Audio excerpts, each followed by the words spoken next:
नमस्कार। कृष्णा न्यूज में आपका स्वागत है। सनातन का केंद्र बिंदु होने के नाते भारत मूलतः हिंदू राष्ट्र ही है। साध्वी ऋतंभरा। सिर्फ सनातन संस्कृति ही परस्पर मिलजुल कर रहना सिखाती है। सनातनी लोगों ने अपनी संतानों को अपनी सनातन संस्कृति से परिचित नहीं कराया। कथा व्यथा दूर करती है और जीवन जीने की दृष्टि देती है। समाचार विस्तार से। जनपद जालौन की कोंच तहसील के ग्राम चांदनी में आयोजित श्री विष्णु महायज्ञ में श्रीमद् भागवत कथा कहने आई अंतर्राष्ट्रीय संत और प्रखर वक्ता साध्वी ऋतंभरा ने कहा है कि हिंदू सनातनी का केंद्र बिंदु होने के नाते भारत देश मूलतः हिंदू राष्ट्र ही है। आज विश्व में जिस प्रकार की संस्कृति पनप रही है कि अगर मेरी न सुनी गई तो हम किसी को चैन से नहीं रहने देंगे, ऐसे में सिर्फ सनातन संस्कृति ही है जो वसुधैव कुटुंबकम की अवधारणा के साथ सबको परस्पर मिलजुल कर रहना सिखाती है।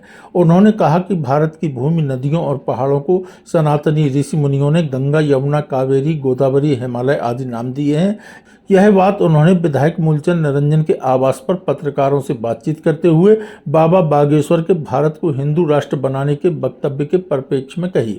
उन्होंने अपने गुरु भाई चारधाम उज्जैन के अधिष्ठाता महामंडलेश्वर स्वामी शांति स्वरूपानंद गिरि जी महाराज का उल्लेख करते हुए कहा कि उन्होंने देश देशांतर में धर्म ध्वजा फहराई और आज अपनी जन्मभूमि चांदनी में श्री राधा कृष्ण मंदिर की स्थापना के अवसर पर मुझे कथा वाचन का अवसर प्रदान किया। इसके लिए वह उनके कृतज्ञ हैं।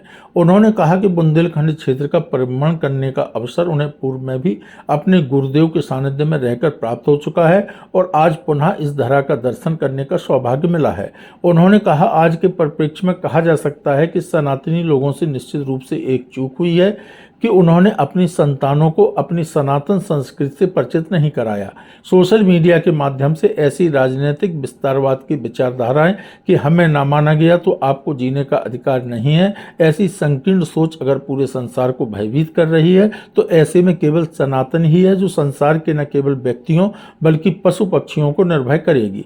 जो शिक्षा व्यवस्था चलन में है उसने रोजी रोटी कमाने का रास्ता दिखाया और जिंदा रहने की कला तो सिखाई, लेकिन जीवन का मर्म नहीं सिखाया, जिससे हमारी युवा पीढ़ी दिग्भ्रमित हो रही है। हालांकि भौतिकवाद का विरोध नहीं है, लेकिन केवल वस्तुओं के लिए जीने से कोई सुखी तो हो नहीं रहा है, क्योंकि अगर ऐसा होता तो अमेरिका जैसे देश में लोग, यहाँ तक कि बच्चे भी अवसाद के शिकार हो रहे हैं। भौतिक वस्तुएं सुविधा दे सकती हैं, लेकिन आध्यात्मिक आधार शांति देता है। हम केवल वस्तुओं के लिए नहीं जी सकते, हमें शांति भी चाहिए और सनातन समृद्धि और शांति दोनों का संवाहक है। युवाओं को अपने धर्म की शरण में आकर ही ऊर्जा का सदुपयोग करने की दृष्टि प्राप्त करनी चाहिए। कथा व्यथा दूर करती है और जीवन जीने की दृष्टि देती है। कथा सात्विक जिंदगी का पहलू बताती है। मनुष्य जन्म का लक्ष्य परमात्मा साक्षात्कार है। कथा व्यक्ति को उसी मार्ग पर ले जाती है। इस दौरान चारधाम उज्जैन के अधिष्ठाता महामंडलेश्वर स्वामी शांति स्वरूपानंद गिरि जी महाराज, क्षेत्रीय विधायक मूलचंद निरंजन भी मौजूद रहे। कृष्णा न्यूज के लिए कोंच से पुरुषोत्तम दास रेछारिया की रिपोर्ट। पूज्य गुरु भाई महामंडलेश्वर स्वामी शांति स्वरूपानंद जी महाराज, जिन्होंने उज्जैनी में चार धाम की संस्थापना करके धर्म की ध्वजा को वैश्विक तल पर फहराया है, उनकी जन्मभूमि पर मंदिर के निर्माण के साथ भागवत कथा का आयोजन है और उसका सौभाग्य मुझे प्राप्त हुआ है, कथा वाचन का। तो मैं पूज्य स्वामी जी को अपनी कृतज्ञता व्यक्त करती हूँ। वर्षों बाद इस क्षेत्र में आने का सौभाग्य मिला, क्योंकि हम अपने गुरुदेव के साथ इस क्षेत्र में बहुत परिभ्रमण किए हैं। तो बुंदेलखंड के क्षेत्र के साथ मेरी वैसे हृदय की आत्मीयता है, क्योंकि मेरा साधना काल पूरा इसी क्षेत्र में भ्रमण करते हुए बीता है। तो अभी यहाँ आने का एक अलग रोमांच है। पूज्य स्वामी जी की जन्मभूमि देखने की भी बड़ी आतुरता है। मैं समझती हूँ कि पूरे विश्व के अंदर जिस तरह का भौतिकवाद और आतंकवाद, इसके काले बादल मनुष्यता के ऊपर हैं। युद्ध है, हिंसा है, आतंक है, एक दूसरे के ऊपर चढ़ के आगे बढ़ने की लालसाएं हैं। इससे मनुष्य जाति का कल्याण तो होने ही वाला नहीं, लेकिन मनुष्य अपनी निरंकुश महत्वाकांक्षाओं की वजह से पशु पक्षी, जड़ जंगम, धरती, अंतरिक्ष सबके जीवन को दुश्वार किए हुए है। इसलिए धर्म की शरण में आना बहुत जरूरी है। क्योंकि सनातन धर्म जो है वो चींटी से लेके ब्रह्मा पर्यंत एक ही सत्ता का दर्शन कराता है। इसलिए जब हम जातियों के, प्रांतों के, भाषाओं के, पार्टियों के या अपनी विचारधाराओं के एक टकराव देख रहे हैं, वहाँ ये दृष्टि मिलना जरूरी है कि हम सब धरती के पुत्र हैं। जैसे एक माँ की कोख में रहने वालों को सहोदर बोला जाता है, तो भूमि के पुत्र होने की वजह से हम सब सहोदर हैं और पूरा विश्व हमारा परिवार है। इस भाव के साथ करुणा, वीरता, ये सब मनुष्य के हृदय में जागृत हो, इसके लिए श्रीमद् भागवत कथा और यहाँ यज्ञ का आयोजन किया गया है। पूज्य स्वामी जी की जन्मभूमि जहाँ उनका जन्म हुआ और उन्होंने पूरे भारत में सनातन धर्म की ध्वजा को फहराया, उस भूमि पे भी, उसकी मिट्टी को भी माथे पे धारण करने का मुझे सौभाग्य प्राप्त हो रहा है।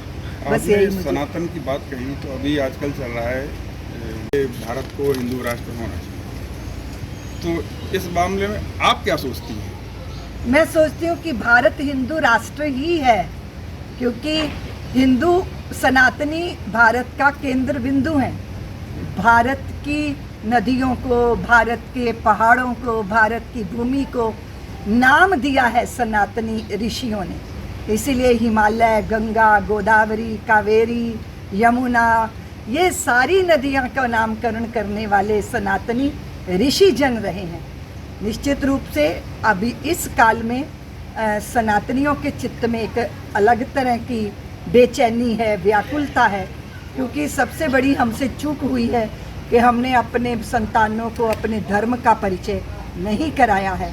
और सोशल मीडिया के माध्यम से जिस तरह राजनीतिक विस्तारवाद की सोच रखने वाली ऐसी विचारधाराएं जो ये मानती हैं कि अगर हमें ना माना गया तो आपको जीने का अधिकार नहीं है, इस तरह की संकीर्ण सोच अगर विश्व को भयभीत कर रही है, तो सनातन की ही आवाज़ है जो सारे संसार को निर्भय करेगी, मनुष्य को ही नहीं बल्कि पशु पक्षियों को भी। दीदी माँ, युवा अपनी राय से भटक रहा है, संस्कार विहीन हो रहा है, इस पर आपकी क्या प्रतिक्रिया है? देखिए, जो शिक्षा रही है अभी तक वो ऐसी ही रही है, जिसने रोजी रोटी कमाने का रास्ता तो बताया, जिंदा रहने की कला तो सिखाई, पर जीने का मर्म नहीं बताया, उसी का ये दुष्परिणाम है। और उसकी वजह से देखिए, भौतिकवाद कोई उसका विरोध नहीं है, लेकिन खाली वस्तुओं के लिए जीने से कोई सुखी तो हो नहीं रहा। नहीं तो अमेरिका में इतने भारी डिप्रेशन क्यों होंगे, 10-10 साल के बच्चे अवसाद के रोगी क्यों होंगे? इसका मतलब भौतिक सुविधा देती है, भौतिक तरक्की, पर आध्यात्मिक आधार शांति देता है। इसलिए हम खाली सुविधाओं के लिए नहीं जी सकते, हमें आंतरिक शांति भी चाहिए। इसीलिए सनातन समृद्धि और शांति दोनों का संवाहक है। युवाओं को अपने धर्म की शरण में आकर ही अपनी ऊर्जा का सदुपयोग करने की दृष्टि प्राप्त हो सकती है।